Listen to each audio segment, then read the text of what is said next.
মধ্যে দেখলাম এই যে কিছু সাপ লুকায়িত ছিল, ২০-১০ সাপ, এগুলো উপরে ফুসফুস করা শুরু করেছে। দেখলাম যে চাঁদাবাজির সাপ, সন্ত্রাসী সাপ, তারপরে হলো দখলদারিত্ব। কেউ বলে ভাই আমার দোকানটা দখল করে নিয়ে গিয়েছে।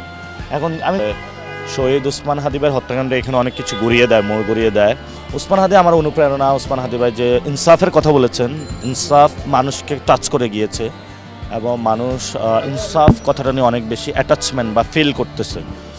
তারপরে তো আমার উপর আরও অনেক, যখনই আমি তাদের যাদের সাথে হাত মিলিয়েছে তাদের সাথে যতই কথা বলি, সবাই কানে একটা মেসেজ দিচ্ছে তার বিচারটা কেন এখনও হয়নি, বিচার নিয়ে বোকাল থাকতে হবে।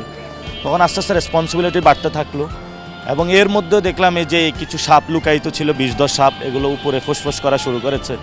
দেখলাম যে চাঁদাবাজির সাপ, সন্ত্রাসী সাপ, তারপরে হলো দখলদারিত্ব। কেউ বলে ভাই আমার দোকানটা দখল করে নিয়ে গিয়েছে।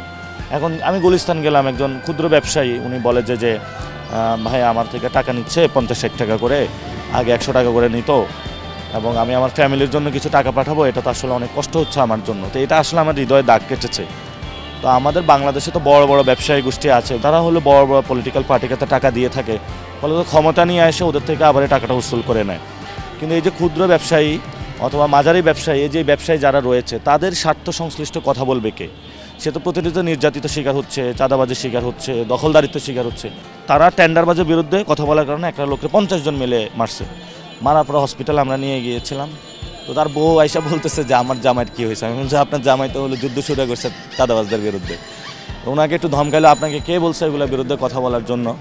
যাক, তারপর আমরা বাসা পাঠিয়ে দিয়েছি। এই হলো আমাদের অবস্থার মধ্যে দিয়ে চলতেছি। ফুস করে কোথা থেকে যুবদলের ২টা লোক জায়গা উঠে, হ্যাঁ আপনারা কেন চাঁদাবাজদের বিরুদ্ধে কথা বলেন?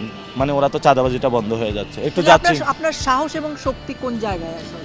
সাহসত্ব এবং শক্তির জায়গাটা হলো মানুষগুলো অনেক অসহায়। আমার কাছে মনে হয়েছে এই মানুষগুলো ভয়েসলেস যে মানুষগুলো, এগুলো কথা বলার আমার প্রয়োজন বা মানুষগুলোর পক্ষে দাঁড়ানোর প্রয়োজন। আপনি চিন্তাও করতে পারবেন একটা মানুষ সারাদিন সকাল থেকে সন্ধ্যা পর্যন্ত দাঁড়িয়ে ফুটপাতে ৪ থেকে ৫০০ টাকা ইনকাম করে এবং এর মধ্যে ২০০ টাকা পকেট কেটে নিয়ে যায়।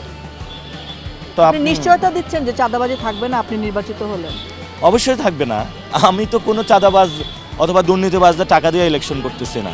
তো জামাত নেতৃত্বাধীন ১০ দলীয় জোটে আছেন, তো এই বাকি দলগুলো আপনাকে সাপোর্ট দিচ্ছে? তো হ্যাঁ দিচ্ছে, সহযোগিতা করছে তারা এবং তারা প্রত্যেকটা, অর্থাৎ আপনার অন্য দলের কি হয়, আমি বিএনপি শুনেছি টাকা দিলে সাপোর্ট দেয়, অর্থাৎ আপনি যত টাকা ছাড়বেন তত পরিমাণ সাপোর্ট।